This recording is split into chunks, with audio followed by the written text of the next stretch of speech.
Good afternoon, everybody. It is really wonderful to welcome everybody here today for a very special event. My name is Nancy Lindborg. I'm the president and CEO here at the U.S. Institute of Peace. You know, as we just saw, from the protest art during the Arab Spring to the use of drums during the South African Truth Commissions, to spaces for memory and reflection in Colombia, art and music have long played a really powerful role in how people can heal, how people can push for peace, how people can reclaim broken identities. So this is exactly what ArtLords is doing powerfully in a country that has been racked with violent conflict for decades. And I couldn't be happier to welcome the co-founders of ArtLords, who are here with us today, Omaid, Sharifi, and Kabir Mokamel, who have come all the way from Kabul to be with us. So thank you for joining us, and thank you for the work that you do. I also want to give a special welcome to Ambassador Roya Rahmani, as well as thanks to our colleagues in the public affairs section of the U.S. Embassy in Kabul, all of whom helped to make today's very special event possible. And a warm welcome to everybody who's joining us online. I understand we have people from Colombia to Kabul who are watching us online. You can engage with us and with each other by using the hashtag Afghan Peace. So as many of you know, U.S. Institute of Peace was founded 35 years ago by the U.S. Congress with this audacious vision that peace is possible. And this is the vision that has fueled us and our work in Afghanistan for nearly 2 decades, where we work with partners to support a sustainable and inclusive peace at every level. We work with high-level consultations with top Afghan officials and international stakeholders to the grassroots peace-building efforts with women, youth, and community leaders. So I was in Afghanistan just a couple of months ago where I heard really this rising call for peace from students, from local community actors to the peace marchers, the People's Peace Movement. I think there's a new cry, a new articulated thirst for peace. And on a wall outside the American University of Afghanistan in Kabul, I saw this beautiful mural on a wall depicting young students with their backpacks, and the saying said, "I am back because education prevails." So I later learned that actually this is one of the murals by ArtLords, whose pieces have really captured the imagination of Afghanistan, and they've drawn well-deserved international attention.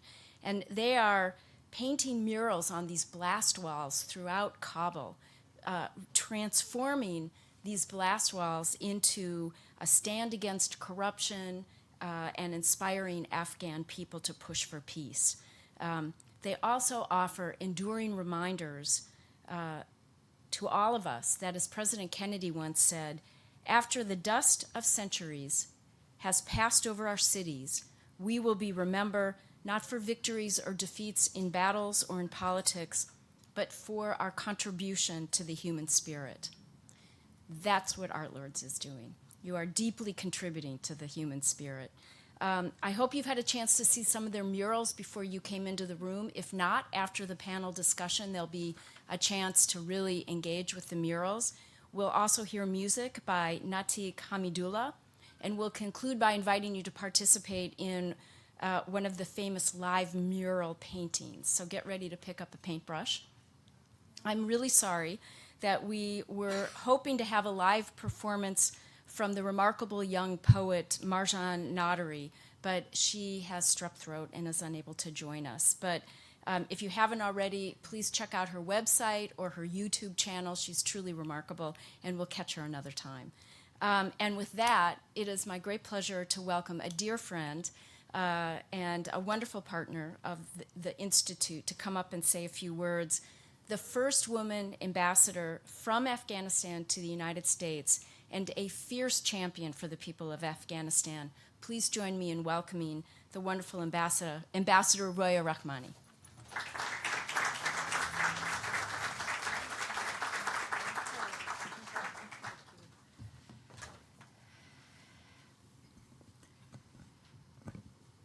Thank you so much, very dear friend, Ms. Nancy Lindborg, the president of USIP, dear colleagues, special guests, Mr. Omaid Sharifi and Mr. Mokamel. It's really wonderful to have you all here. Dear guests, good afternoon. Assalamu alaikum. May peace be upon you. Welcome. As always, it's a real pleasure to be able to share a few words here at the U.S. Institute of Peace, a wonderful partner of Afghanistan and an institute that is trying to do great work and picking every necessary piece that is needed for peacemaking, peace building, and peace management. I want to thank you also for putting this wonderful event together. And also, I would like to extend thanks to the State Department for sponsoring the wonderful guests that are here today, and we will hear later from them. It's such a pleasure today, particularly to discuss this topic with you all, because we will be sharing a side of Afghanistan culture that is too often left out of the current narrative. Afghanistan is a country that is steeped in a deep and rich cultural heritage. From splendid archaeological artifacts and 7th century oil paintings to 20th century poets and best-selling novelists. We have always been a nation of virtual and verbal and visual storytellers. The exceptional talent of the Afghan people is something that has always brought me great comfort and hope. I believe that everything we do and achieve in this life starts as an exercise of imagination. For this reason, artists, with their ability to imagine worlds beyond our own and to find beauty even in times of darkness, are natural leaders of our journey towards peace.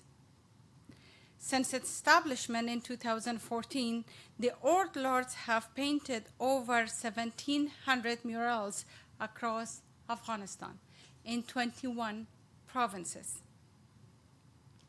turning tea walls, symbols of violence and pain and fear, into beautiful works of art. In the process, they bring people together in a healing exercise that is inclusive, gentle, and extremely powerful. I have seen firsthand how these murals have a ripple effect in society, helping to sustain hope and positive thinking as Afghan citizens do the hard work of rebuilding our society in the face of many challenges. I am often asked whether I think that peace in Afghanistan is possible. To the skeptics, I say, if a group of young artists can imagine turning blast walls into healing work of art, then I know we will have peace in Afghanistan. As Dr. Martin Luther King once said, peace is not merely a distant goal that we seek, but a means by which we achieve that goal. The ArtLords are a beautiful example of peace as a practice.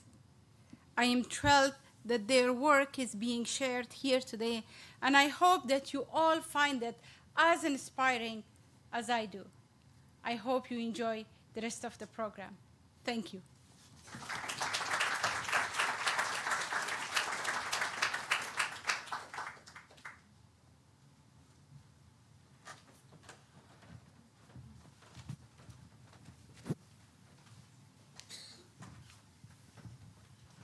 Thank you so much, Ambassador, and thank you all for coming. We're delighted to have ArtLords here. My name is Johnny Walsh. I'm a senior expert on Afghanistan here at the U.S. Institute of Peace. In another part of my life, I'm a cellist and a composer, and I've had a long-standing collaboration with the Afghan-American rabab player Kaisi Sar, which I think put me in the narrow intersection among USIP staff to have this conversation with you, and I'm thrilled. You've been praised a lot.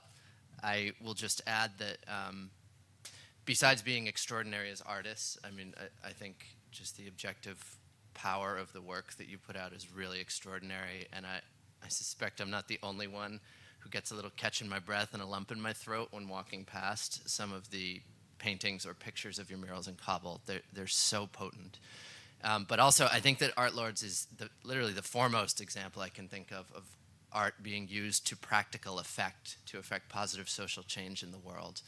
And speaking as one who at least aspires to that in a totally separate idiom, we all talk about wanting to do that in the arts world. Very few people have as tangible a case as you all do for how you have affected positive change in a place that desperately needs it, and I find that really extraordinary. So let me shut up for a minute. You have a presentation to give us an overview of what ArtLords is and what's it about, and then maybe I'll interrogate you after that. Assalamu alaikum, Mondana Washin. Good afternoon, everyone. Thank you for coming. I'm really inspired to see a lot of people in this room. I didn't expect that many people. After hearing Excellency your words and Nancy, I'm humbled and encouraged to share a personal story. I think it was the year 2000 when I had a small shop in Sharana, which is the downtown area of Kabul. It was the Taliban era, and the most brave thing that I would do on those days would be in the morning when I would wake up, like at 4 a.m., my dad would send me to the mosque. And when I come back, I would clean up the shop, and then we would clean up the street in front of the shop as well. Those times it was a culture to clean up the streets as well. So I would sit in the shop, look around if there is no one, no turban or big beard. And then I had a tape recorder down under my feet. So I would press the button, turn it on, and then I would hear the stories from BBC Persian, which was telling me stuff about Iran, Tajikistan, and the stuff that's happening in the world. And I would be thrilled, and I was like so brave that I'm able to do this. And the moment that I would see somebody's crossing or coming to buy something from the shop, I would turn it off. So this was the extent of my bravery, that I would, a window to the future, a window that I could see beyond what is possible. I was a 13-year-old kid, starting to work from a couple of years back. And then my dad got to know that the only tape recorder is with me at the shop, so he stopped me from taking that to the shop. And I turned out to the books. So I was reading books about, and these books I would buy it in kilos, like people who were leaving the country, they would put all the books on the street, and you will buy like 5 kgs of books for a very small amount of money. And then I would read about places like Washington, like New York, or like Paris. And then I would think with myself, is it possible that I would travel to these places one day? Because as a kid, you're selling cigarettes on the streets. It's beyond your imagination, and you've been in poverty all your life. How is that possible to think of traveling to places like that? But today, I'm so happy that I'm here. I visited all those places that I read in my books. And we started ArtLords, which I represent with a very good group of people, 53 of us right now in all of Afghanistan. I think this itself tells you a story of change. How far we have come as a country, how far we have come as people who were forced in a violence, in a war that's not my war. So I was encouraged to share this personal story, and now I will share some slides very quickly, and then we will go to your interrogation. Why we call it ArtLords? Simple. You have always associated Afghanistan with the negative lords. Even the word lord, which is a very beautiful name, it has been associated with corrupt lords, drug lords, warlords. We wanted to be the positive lords, the constructive lords, the lords which brings empathy, love, kindness. Because those lords, we have many of them in Afghanistan, and you only see the 1,000 most corrupt or warlords. The rest, they're beautiful lords. And we wanted to become the voice of the millions that they do not have a voice. They want to shout out their lungs that we don't want corruption, we don't want war, but they don't have that means to tell you. So we wanted this platform to be a place that they can raise their voices. Mainly, it's a volunteer-based organization. Wherever we go, we invite people to contribute, to come and paint with us, to join the efforts and make sure that it continues as such all over the country. And this is a scene that you could see wherever we go on any of the streets all over Afghanistan. Kids, elderly, soldiers, everybody joins in. They get a brush and start painting with us. They ask questions. They want to be part of it. They want to be engaged. They want to have a voice in whatever narrative that we are trying to say. So if it's corruption, if it's fighting for peace, if it's countering violent extremism, if it's women's rights, if it's for anything else, they just want to be part of it. They want to take ownership of it. And this is one of the ways that they can be part of these important initiatives. We started by very famous pair of eyes, I See You. This is a campaign we had against corruption, started 5 years ago. It says, I know you're stealing my money, but I will get you. One day, if I cannot do it today, but eventually, I'll find a way to get you. And a Muslim country like Afghanistan being on the top 10 countries of most corrupt in the world, and those times we were either number 1 or number 2, it was a big shame for me. Like whenever I was traveling, people would look at me like, maybe this guy is also a corrupt person. So you always feel that kind of an urge to do something about it. And I think for us, this was the only way to get out and raise our voices. Role models, my hero. Our heroes have always been people with an AK-47, with a sword, and all of them are men. So we wanted to have heroes like Ambassador here. We wanted to have heroes who are municipality workers, who a teacher, a doctor, changing the narrative, giving people the opportunity to imagine something different, that your hero should not be the person who wins wars or something like that. So your hero could be somebody who is cleaning up the city of 6 million in Kabul, or countering violent extremism. Our stories, the stories of Afghans, it's just becoming numbers. 50 people killed, 20 people killed, and this is every single day of my life. It is just numbers, but for us it's stories. It's our friends, it's our family, it's the sister of someone, the husband of someone. We want to tell their stories, and we want to ask whoever is doing this, why are you killing? Who are you killing? Because these are the ordinary people of Afghanistan that are dying every single day. It is depressing sometimes, but we have to really put up these faces. She is Qudsiya, 21 years old, and she was killed on Darul Aman Road, which is the American University Road, when she was going to the university. So these are the kind of people who die every single day in Afghanistan. This is a bit of information about ArtLords, but this one, all the streets in Kabul are named after men again. So one night we decided to be very brave again. We went out there and named all the streets after women. So for one night, Kabul city was a city of women. We liked it. It was fun. But I hope one day people realize this and give an opportunity to the beautiful half of Afghanistan, that they're not involved in all these wars and killings and corruption, whatever is happening. This beautiful half of Afghanistan, the women of Afghanistan, they're very brave. They are the most brave, honest people I've ever met. And I think they get an opportunity to serve their country. They will do it with the best of their abilities. Theater.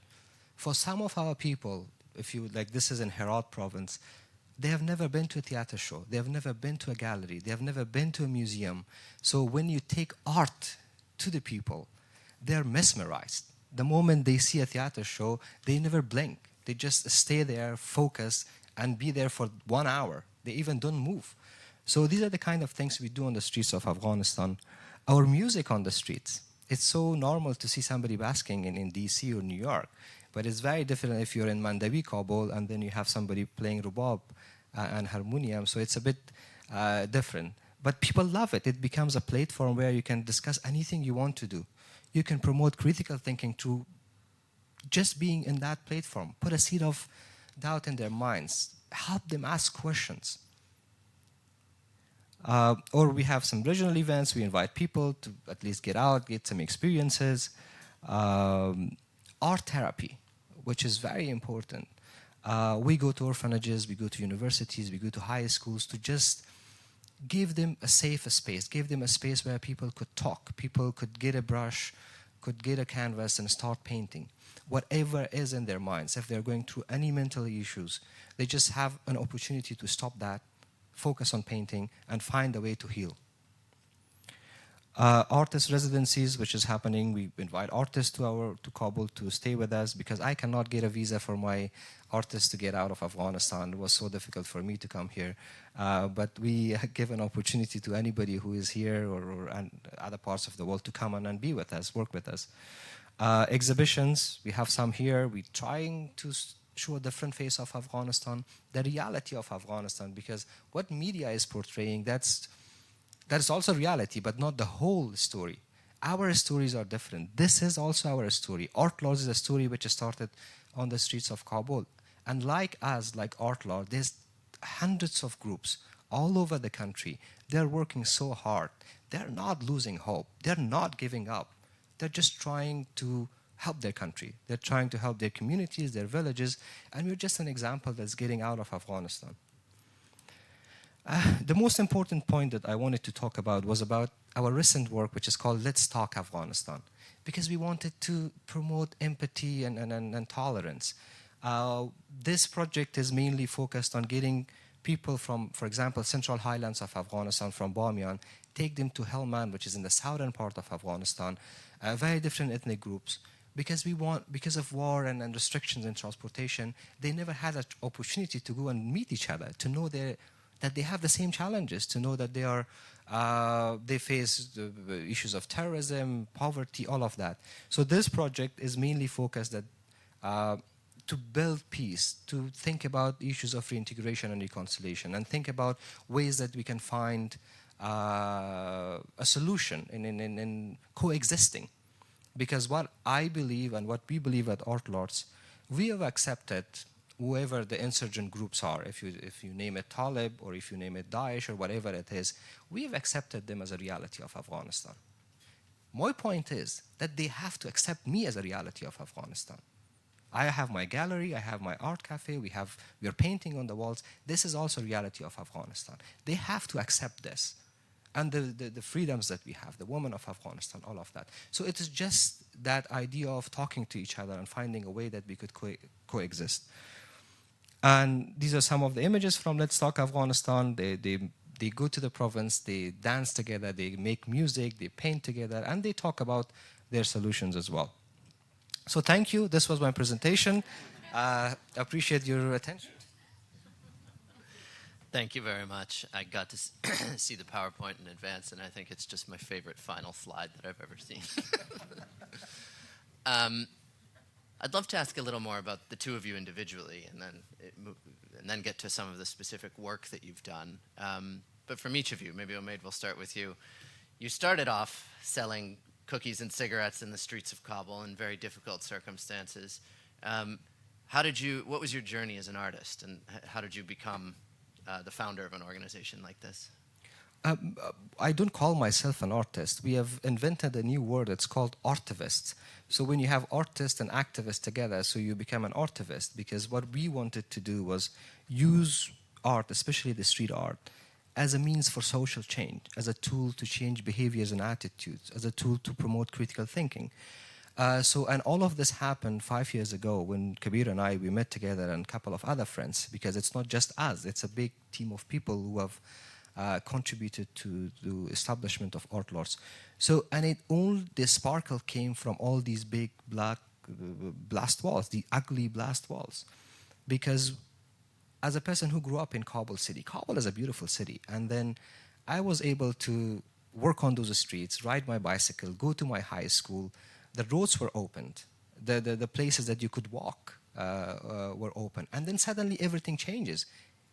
They block the streets, they block the paveways, and they are taking your space. Like, it was my space, right? And they're taking away that space from me. We wanted to reclaim back that space. We wanted to get it back because this is my space. And when we wanted to, because these walls are becoming my interior wall. And I don't like ugly interior walls. I want my interior walls to be colorful and beautiful. So I think that sparkle came when we decided to bring down these walls. Kabir, what about yourself? What's your journey? My journey is very long. I won't go into it. But for me, because I grew up in Kabul, I left Kabul when I was 18, 19 years old, and then I came back to Afghanistan. Like, I've been in and out of Afghanistan since 1994, and finally in 2010 I came and settled in Kabul. For me, looking at Kabul, because I remember the beautiful Kabul, which was no walls, nothing, so all of a sudden you see all these concrete walls mushrooming out. Every night that I sleep in the morning, there's a new wall. So for me, it was really interesting because I couldn't do anything about it, but at the same time, mentally, I felt under siege. The only thing that I could do is looking at these walls and thinking, there must be a solution to this. So I imagine if I can put a message or a image on it, the wall will disappear. And we actually tried that, and it worked. So finding a solution in the very heart of the problem itself, it was a really interesting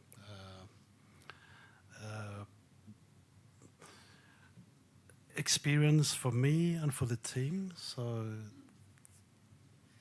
had you studied other mural artists around the world? There are other examples, including right here in DC, of people who have used that form of public art to make a powerful statement. Did you have inspiration from elsewhere? I think for me, personally, Banksy was one of the people which I am really inspired by, and the way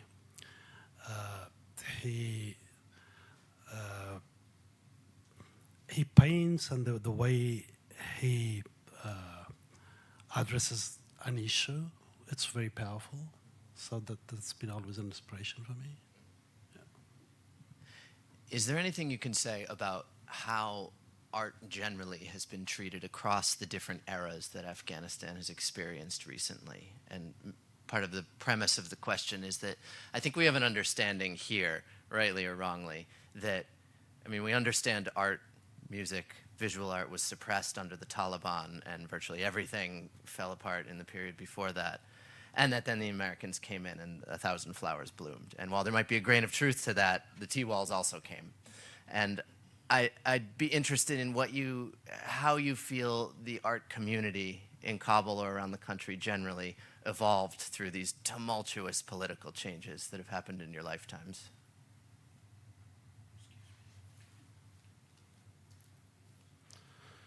It's a really it was a really interesting time for Afghanistan, especially during the fighting in Afghanistan since 1992 till 2001.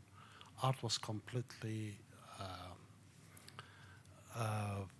obliterated from the scene of Afghanistan, and most of the artists that I knew inside Afghanistan, they were doing other stuff. And then people who got out of Afghanistan, a lot of artists, so they started, some of them, they started their practice, but some completely gave up on it.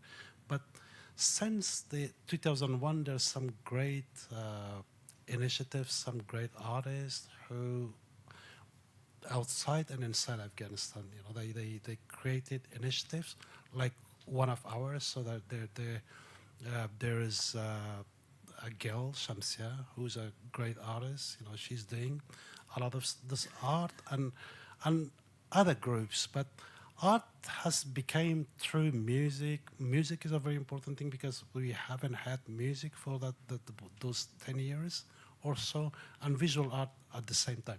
Even now, when you travel throughout of Afghanistan, you see,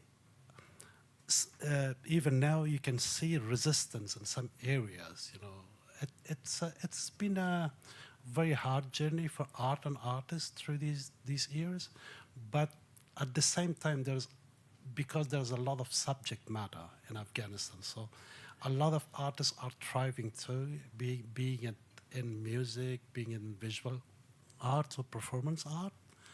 The journey has been hard, yes, but at the same time, there's a lot of growth happening. Yeah.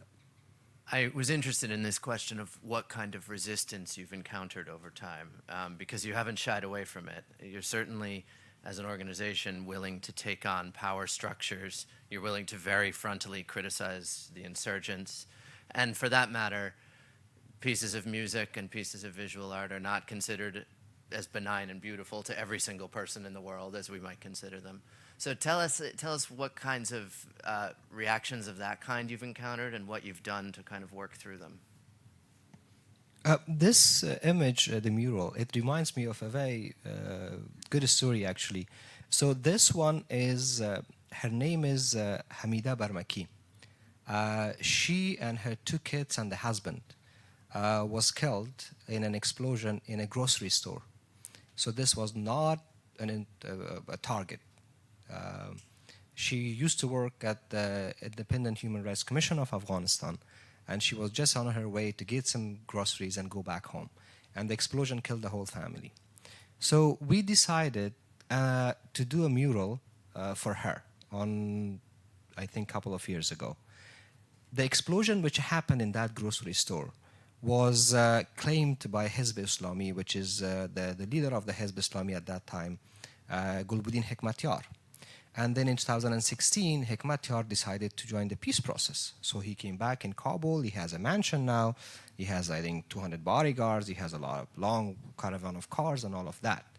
And his party claimed that this explosion was from them. So I decided to paint this mural in front of his house, right in front of his house. And a couple of hours, and then the gunmen came and they destroyed the mural. And people were calling me on the street, say, somebody is destroying your mural, because it's very rare that somebody destroys our murals, because it's their own mural. They have worked on it, so they always take care of the murals all over the country. And this was a very interesting case that somebody destroying with guns, they're destroying a mural. And then it was Hekmatyar's people.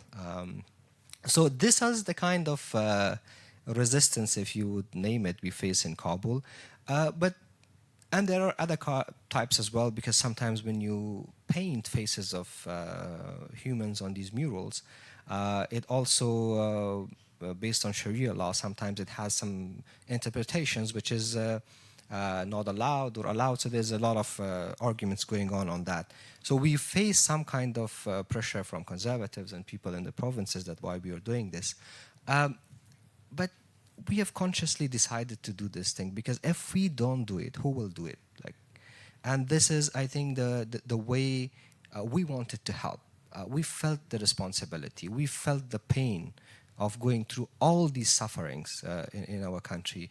And then at some moment of time, you just decide that you want to do something about it. And sometimes these gunmen, people like Hekmatyar or whatever insurgents they are, and they don't scare you as well, because look, I grew up and Kabir grew up in the same country that they grew up. The only difference is that they got a gun and we got a brush or a pen. So it doesn't mean that they can scare us. The only difference is that we had our books and we just tell them, man, we will stand up with our brushes and you stand up with your guns and see who wins at the end. I just wanted to add something to this mural, because when we were painting, the people, on the other side, they're just about 100 meters away from us. They brought us tea, and some of them came and painted with us, the bodyguards, but they didn't know what a midget was until it's finished.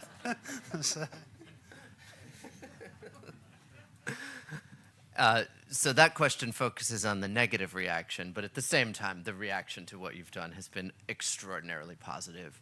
And really from the moment of that first painting outside the NDS of the eyes, which my very literary mom compares to in The Great Gatsby, the eyes of Dr. T.J. Ecclesburg watching you always, though much more positive in this case. You became celebrities very quickly. You had the BBC and Reuters doing stories on you, and I think you inspired a lot of tangible hope across the country. Like, tell us what that was like in the early days of ArtLords as it became clear that there was a movement here. I think it brought a lot of responsibility, I would say, because we did not envision ArtLords to be this big. Because as people who had other jobs, responsibilities, families, we wanted to just contribute to some level of solving a problem in our city. And then I remember the day Kabir and I, and there were other female colleagues, we were painting on a street, the famous India's one, and he has a long hair, I have a long hair, and we were painting, and the people came and they started speaking in English with us. And I spoke back in Pashto and in Dari, and they were surprised. They thought foreigners are doing this. We said, no, we're Afghans, we're from the same city, we want to do this for our own country. And they were like, oh, wow, this is something very new and something interesting. So from those first reactions, we realized that maybe we were onto something very new for the city. And then, because the interest was so much that the cars would stop. Like the first mural we did, the whole street was blocked because everybody was looking at us. That why these people are painting the walls? Like people would shout, like, "Oh, can you paint our walls as well?" And so we would say, "Yes, please come in. If you come and talk to me, I'll paint your walls." So that was the first time we realized there is an opportunity. This is a platform where you can talk to people. So the person who was shouting at me that I have to paint his wall, he would come there. I would tell them, let's paint this mural first. Let's have a conversation. Let's know each other. And then I'll come and paint your wall as well. And then what happens? This guy paints for 2 hours. And he just forgets about painting his walls. He just focuses on the mural and he asks questions about what is happening, what we can do, and all of that. And then at one point of time, it was so much demands and an interest that people would bring us dossiers of corruption cases on the streets. They would tell us, like, can you please solve this? Can you help us with? They thought we were the CIGAR, the anti-corruption body of Afghanistan. We are doing these murals. So this is the time that I think a very unique time. 2014 was the time. It was a doomsday for us. Everybody was leaving. They thought Americans are leaving. The 1989 time when the Soviets left, that was in the back of the minds of the people, and everybody was scared. Everybody was leaving the country. There was no investments, and at that time we came in and we said, okay, let's do something. So in the midst of all this crisis and chaos, we had an opportunity to turn these ugly blast walls into canvases, and I think it went well for us and also for the people of Afghanistan as well. And so I think you're still most famous for the murals that you've done and continue to do, but you've expanded well beyond that over the years. I'd say some of your projects, if we take the word artivist, some of them are like heavily towards the tivist, the activist part, like the Let's Talk Afghanistan initiative with local dialogues among people who wouldn't otherwise speak to each other, or even the renamed streets as a point about women being the total failure to recognize women's contributions in how we name our public spaces. Tell us about that evolution, and maybe it segues into where ArtLords is going, but how do you think about what kinds of other activism to expand into?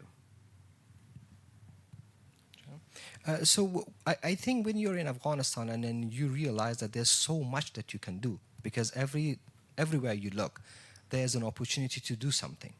The challenges are huge. We have a lot of problems. It's a poor country. Poverty is the big elephant in the room. Insurgency, the radicalization, and all of that. So you really felt overwhelmed, and you feel sort of you feel responsible to do something. That's why that encourages us. That inspired us to really push forward, move forward. What else we can do?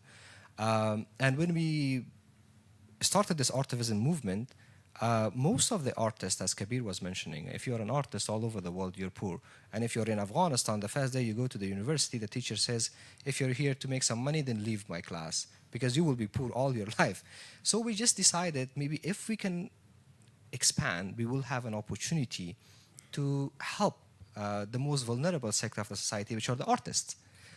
So that happened, and then we were looking into ways that we can, for example, Let's Talk campaign or other movements which we have, to find solutions maybe for whatever problems that we have. Some of them work, some of them doesn't work. The only thing that we never shy away is from trying, testing. So we are out there, and whenever we have an idea, we try it. With the hope that it will do not harm the community, it will not harm the people, but provides a solution and an alternative way of thinking for some of our problems. I think one of the other things that I would mention, kind of adopting art. It's very malleable, so that you can actually adopt it into different campaigns and everything. It doesn't have an intrusive nature, so it's very soft, and people accept it more. So it can be adopted into other lines. Interesting. Some artists go for the polar opposite of that, but I think you make more of an impact by making a statement that people are ready to receive and can embrace. I'll ask one more, and then I'll go to the audience, and then trust me, the audience participation here is only just beginning. We have a whole other model after this that you'll enjoy. But maybe this bridges the USIP part of this conversation. Over the last year, two issues have totally dominated the political conversation in Afghanistan. There's peace and there's the election. You can take either of those or both, but tell us how those have been reflected in the work that you've done across all of these different disciplines. Sometimes I really forget that we had an election and we don't have the results yet. It's 4 months, it's embarrassing, but I went out and I voted with a lot of hope. Hopefully the results will come soon. To be honest, when I was coming back on Friday, nobody was talking about elections anymore. People have totally forgotten about elections.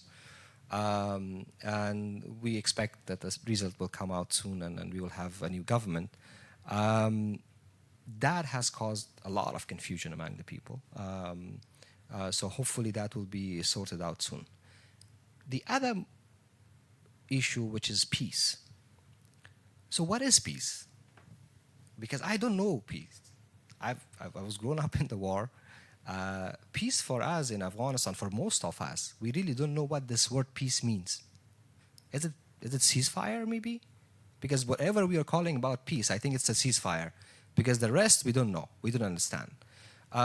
So that process, which started in Doha and the American government talking with the Taliban, it has caused a lot of fear among the people because we paid a lot of costs for war.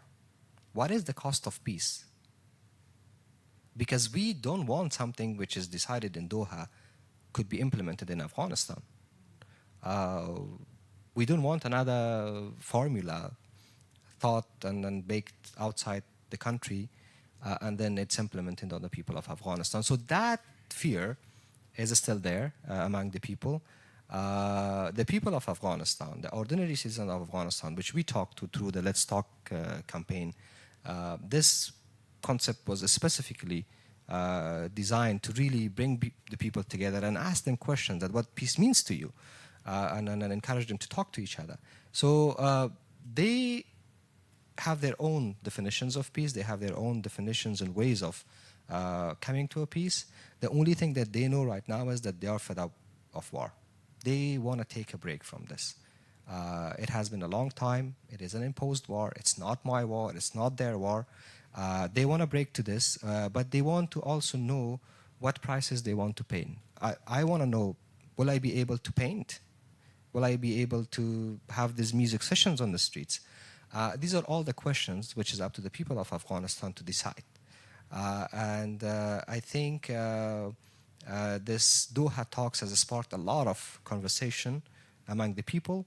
A lot of people have mobilized.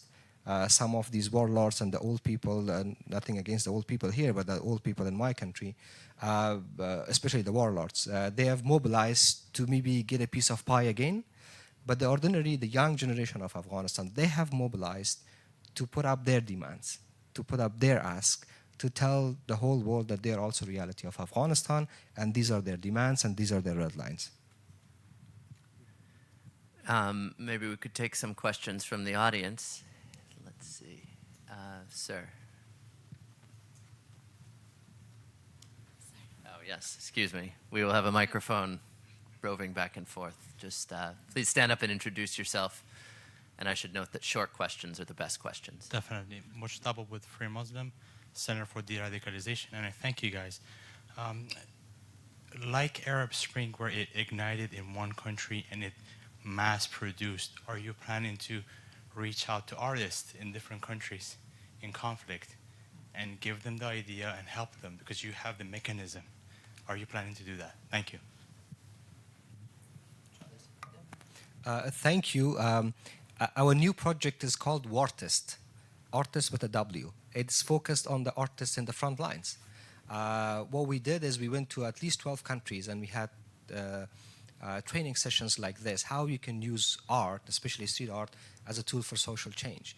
And we are focused now to really, whatever we have, experiences, we can share it with other people. Especially artists in Syria, in Libya, in Yemen, Pakistan, and other places where they're really fighting for their lives. We're trying to find some ways to help them out by sharing our information, by giving them opportunities to exhibit their work, or find a way to highlight their work. Sarah in the back. Hi, everyone. Thank you. Welcome, both of you. Ara Shakin, I'm a researcher with the Institute of World Politics, National Security. Two questions. First, your fight was not only against the Taliban and insurgents group, but also against the government, the corruption, and internal. How that was your experience? And the second question is, let's say we have a conversation with the Taliban. Do you see your role as ArtLords also to create that bridge for forgiveness and creating a podium to connect the Taliban with the community back? Thank you.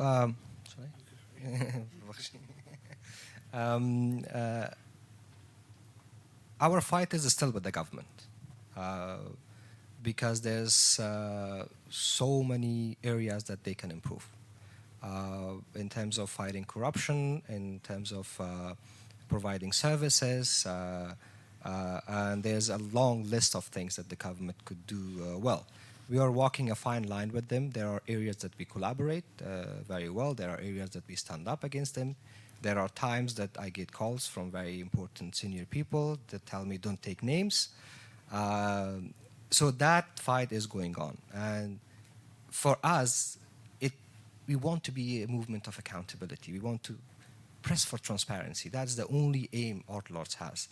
And not just us, but other groups as well. So this is the whole idea, and it will continue. There are areas that our agendas match, and we will support the government, whatever we have. When it comes to the issues of our national security and defense forces, we have been there on the front lines, painting and giving them mural. But when it comes to corruption, when it comes to service delivery, we have been standing strict and telling them that this is not okay. And it will still continue. With the Taliban, it's a bit tricky because there has been times that we were able to paint in the areas that the Taliban control. So they haven't said anything. They have let us come in to paint because sometimes they say that they are also against corruption, so they have invited us to paint in those areas.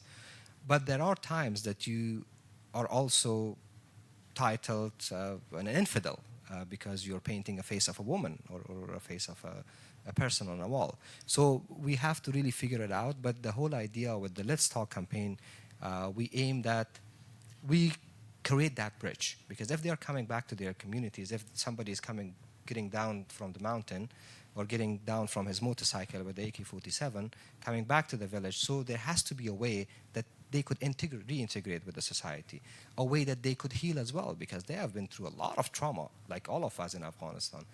So we want to find a way, maybe one of the ways, I'm sure there's a lot of experts and organizations, one of the ways could be through art, through music, through painting, through helping them come back to the normal society. Why don't we take three together in the interest of time? Could we go ma'am and sir in that order? My name is Tahira Sherzai. I am a board member at the Afghan Academy. and you can call me a social activist. I really like what you're doing. It's really interesting. But as you said, that poverty is a big question in Afghanistan, has been, and it still is. Lots of people are out of jobs. My first question is, how do you support yourselves? How do you support all this thing? How do you get all the supplies? And my second question is that you have musics in different areas. Aren't you afraid of the security that you collect a lot of people in one area? If something happens, how would you feel? I have many other questions, but that's enough.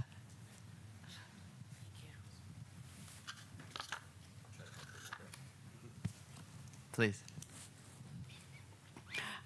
My name is Manjula Kumar. I'm president of an organization, Global Performing Arts, and I've worked at the Smithsonian for about 30 years, where we had this wonderful exhibition, the Turquoise Mountain. I think a lot of Washingtonians were able to enjoy and learn much more about Afghanistan.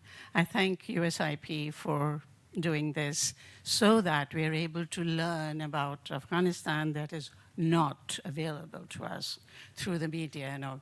So my question, two-pronged, you just mentioned about recognition, awareness from the international communities. Is that happening? How much? Could there be more?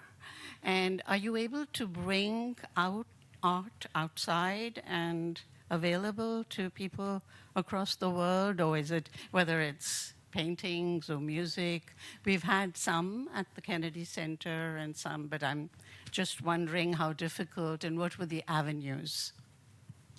There's actually a lot there, so why don't I let those ones go, and then we'll go to you, sir, after that.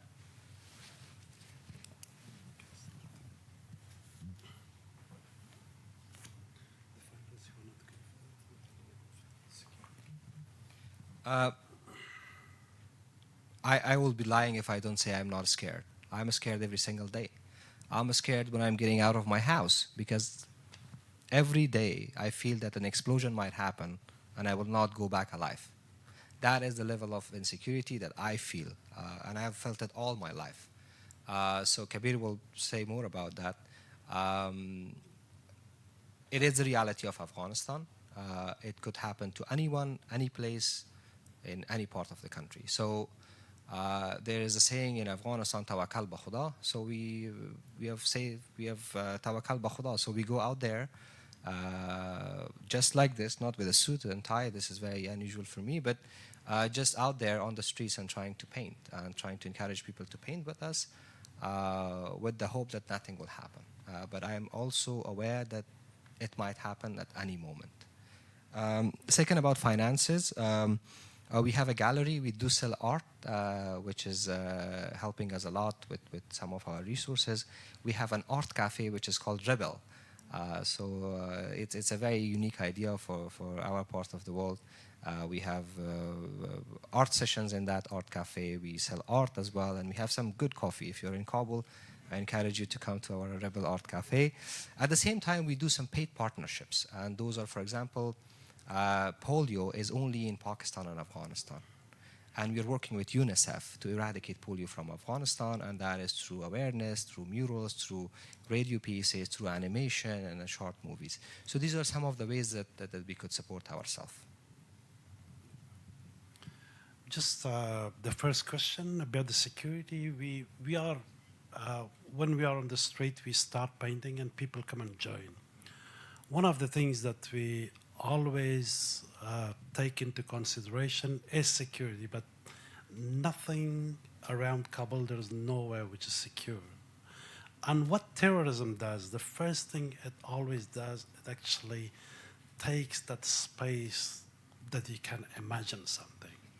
So that's what we try our best to provide, that space for people to at least reflect and express something. The security is a big issue, and when we are in the forefront, so as Omaid said, we fear it every day. This is something that we can't do much about, so it's always we are in the forefront, and people come and join, and we do things together. And what else? Art from Afghanistan to outside, and you bring art. It's a very hard thing to actually, for a lot of our artists to get a visa to get outside of Afghanistan. So on behalf of 53 artists today, we are here to showcase their work. It's always a big problem. So, and we always have problems with that. We have a free market, but not free people. So that's, yeah. Maybe we could do one more round and then move on to part 2 of this event, which you're going to like. Sir and anyone else? Ma'am and sir. Yeah, my name is Augustine Achu. I'm with the Tragedy Assistance Program for Survivors. My question, the first part is similar to what she asked about finance and security, but another part I want to ask is, you told us about, your 13-year-old self, and then now here you are. I'm a little bit interested in, in between that, how did you, see yourself doing these kind of things? Because some people in some corners of the world they're interested in doing this kind of a thing, because we all know the relationship between art and peace and all these things. And they're like, did you just blow up all of a sudden and you have 53 artists doing this thing with you? So I'm interested in that. And lastly, I'm also asking about the impact, like the long-term impact of your work, apart from the prima facie satisfaction or the people coming in to join and paint with you. How far are your works, changing things, on government policy, or even with the way people do things day by day? Very importantly, the night you changed all the street names to women, did it make any impact on the government to at least name some streets over, for women? So I'm interested in this.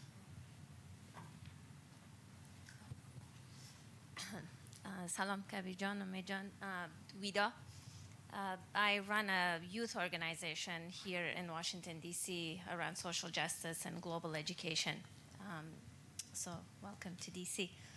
And I'm also, of course, Afghan American. My question to you is a little bit more personal in the sense that you talked a bit, I think Omaid Jan, you said something about keeping inspiration, but how do you keep your mental health and positivity and in general your day-to-day life in terms of, those of us who've been outside of Afghanistan for so long, it's even hard to look at images, listen to the news, and the only Twitter account that I can follow is yours, just to keep a little bit of inspiration here. So we've become a little bit, not immune, but I've sort of turned off to look at the things that Afghans are facing every day in Afghanistan. How do you, keep positive, just simply by everything that you see day to day? And sir.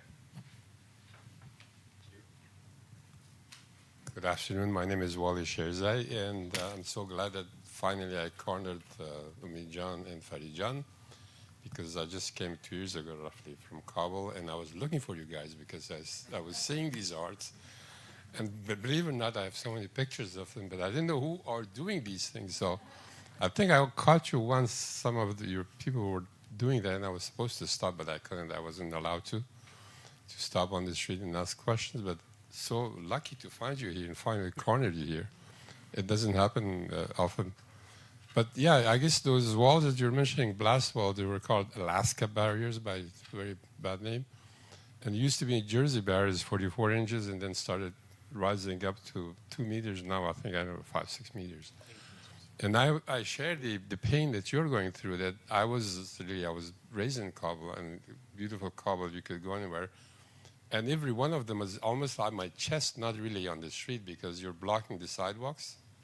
You're putting innocent people back in the street to traffic, and you're blocking the streets with these things. And I actually talked to the municipal of Kabul, 2 of them, and I gave them designs that instead of putting this, why didn't you make your wall thick as you want it? I give them a design of a beautiful stone wall that you can build it inside your property, not on the street, on the sidewalk, because it's not yours, it's public. So thank you very much for the work, and I don't have any question. The only question I have is show me how you do it. Thank you. All right, I will start from the last part. I'm so glad to meet you, and the issue you mentioned, for us it's like the people who are behind these walls. Now it's 8 meters tall. It covers everything, and these people, they are government officials, they are international community members, and even warlords and drug lords and private sector members now. It has become a prestige. So if you have a lot of money, the only show off is to block a road. Just imagine that kind of stupidity that those people have. They are safe behind these walls, and when they're getting out, they have armored cars. There's a complete disconnect with the ordinary citizens of Afghanistan. They are safe in there. If even explosions happen, their cars even does not scratch. So that is the reality of my country at this moment, and that is my fight. This is our fight, that we just get to them and at least try to not let them sleep very well in the night. I hope if they have that conscience, maybe if they look at one of these murals and they could go at home and do not sleep well. So that is the least we can do. Vida John, on the issue of the mental health, do I look sane to you? It's not. We went through a lot of trauma and violence all my life, and all of us. There's almost zero help for mental health. I think more than half of the country goes through a lot of troubles. One of the ways for us is to paint, to block everything, to have a safe space and go there. We dance a lot. My support system is Kabir. I went through very bad mental health, through very bad depression a year ago, and he was there for me. But that is just, I was lucky enough to have a support system, to have my family or my friends around me, or to have to paint sometimes. But there's a lot of people who doesn't have anything. Last night I was speaking somewhere, and we were encouraging people that if you have any ways that you can contribute to the mental health being of people out there in Afghanistan, please do, because we need centers, we need doctors, we need people to come there and help us out. On that point, and on the issue of my friend on the impact assessment, we haven't done an impact assessment. We really don't know what has our work done, but what we wanted to do was to inspire people. We wanted to inspire groups in every village, in every community to do something. Not wait for the government, not wait for anybody. Just get out, do something, because the people are becoming very lazy. The last 20 years, we were paid for the work that we were doing it for free. In our culture, there's a lot of volunteerism. There's histories of it. 100 years of volunteerism, Pacha Khan, which is the Red Shirt movement, a lot of people were doing things for free. And it was your obligation, it was your duty. But then 20 years have changed the people a lot. They have become very lazy. Our idea was to go out there and help them, to inspire them to do something on their own. And we told them, look, from these blast walls, we were able to create some movement of, which is recognized in Afghanistan and outside. My story from 13 to 33, long story, man. I can talk to you some of it when we are seeing the paintings. I think that was it. Anything else? No? All right. So now we are going to. Oh, forgive me. That's fine. Please. No, I was just thinking, like in Afghanistan, it's not, Madam John, all hopelessness and despair. There's some beautiful stuff happening every day. Like personally, it keeps me going. I believe in the young spirit of Afghans. So there's a lot of great initiative by young Afghans. So when you look at social media, you may get disappointed, but when you're on the street, you can see what's happening. So there's cafes coming up, young people are sitting around sipping coffee, discussing everything. There's cinemas opening up. In Polisar, the area that I live, kids and families, they go to cinema, the first cinema that it opened up to the public. Film clubs, there's a restaurant which is actually library restaurants, so that you can buy books or read books. So there's a lot of positive stuff happening. And that's why one of the things that we need to actually take into consideration that whatever the Doha talks are about, like a lot of young Afghans, they won't accept the recipe which is cooked outside of Afghanistan for Afghan problems. So there's a lot of hope and a lot of young energy, and it keeps me personally, it keeps me going. Maybe I'm mental, but it's everyone blames me that I'm crazy to have such high hopes for Afghanistan, but I really do, and I see it every day. Well, thank you so much. Would one of you like to explain what we're going to do next? So we go outside. There's the exhibition. We will be very happy, Kabir and I, to explain any of the artworks. And also we have another room which is just on the left. We have a live mural painting. It's a very small canvas compared to what we do in Kabul, but just to give you an idea of what is happening and how we do our work. So you're most welcome to come, talk to us, ask questions, because there's a lot of symbols beneath each artwork, and then paint with us. So thank you so much for coming. Thank you.